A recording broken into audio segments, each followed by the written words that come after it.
Hey Gravelers, coming at you today from the Pain Cave with a helmet review. This is a long-term review of the Blade MIPS helmet from Lazer.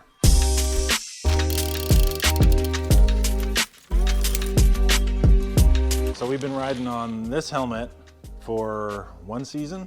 We chose it as the team helmet for last season because it's an awesome color that goes with what we do. It's super safe and it has this fabulous bright color in the back. That was kind of what started it. And then we fell in love. It is very lightweight. It has great ventilation and it has a great range of accessories too. I covered a lot of the accessories in a previous video. If you want to check that one out, we'll put a link to it up here or down there in the description. One of them is the tail light in the back, which comes in a rechargeable version. That's the one I have. And I've found that it's pretty effective in low light conditions. So if the sun's going down and you're out kind of late, but otherwise it's not a whole lot of use. It's not that bright in bright daylight conditions. What is super bright in daylight conditions is this super orange aeroshell. That's another one of the accessories. I think you have the black one. I do. My only beef with it is that it says aeroshell huge on it. It doesn't need to do that. But otherwise, I chose the orange because in the shoulder season, when you can still get out on a nice gravel ride, but it's hunting season, I just figured it's almost like an orange hunting vest, and it absolutely is. I know we've also both noticed that when you put this aeroshell on, this is a very warm helmet. It is. Nothing gets through there. All that airflow, that's so awesome in the summer, that was great for most of the year, is blocked. I was actually sweating the first time I used it. It wasn't cold enough to actually need this. I definitely agree. I've worn my aeroshell in a couple of races on the road, and I found that there was no air getting through at all. It was extremely hot. So, how much did your time improve by? Do you know? Oh, a lot. Quite a lot, yeah. The aerodynamic gains are minutes. Just, yeah. Okay, minutes. Undeniable. But no joke, it also keeps out water, mud, whatever. Looks good.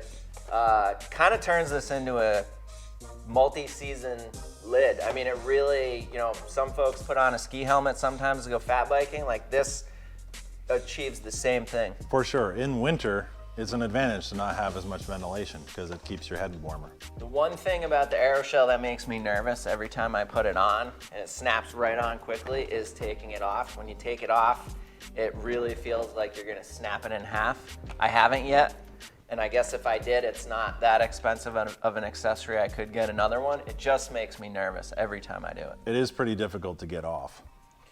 Dare I try? Live? And try on camera. Oh, geez.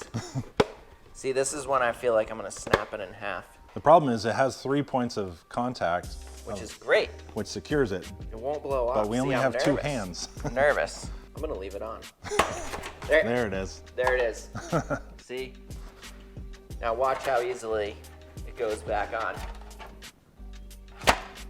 Just like that. I'll also say one of my favorite things is the adjustments and this kind of finger roll up here where just one hand wearing gloves, whatever, you're not messing around in the back, you just stick your hand up on top, and if you move it, you're hitting that adjustment. So when you have a sweatband on, or you're putting a sweatband on or taking it off, you can make those quick adjustments. If you just put it on too tight when you started, it's comfortable and you can make all day adjustments quickly.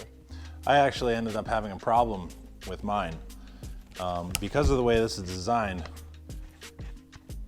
the knob is on a spindle that points out sort of horizontally. So as you adjust it, you kind of have to push down against the axis of the spindle. And I found that sometimes it can get a little stuck.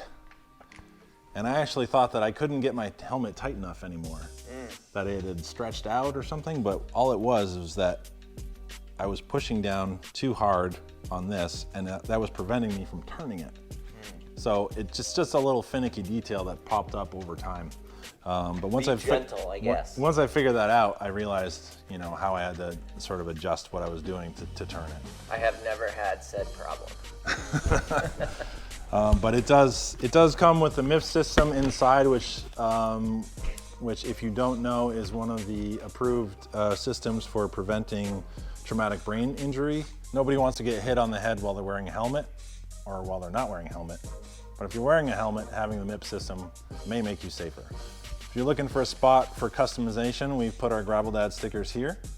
Excellent spot. And you know, the other thing that I've noticed about this is that it's very hard to find slots for sunglasses to carry them on the front. Yeah. And I don't know if that's my sunglasses or my head or this helmet. My glasses do not go nicely in the front either, no. Yeah. So if you're a person who likes to carry your sunglasses in the front of your helmet, this may not be the best one for you.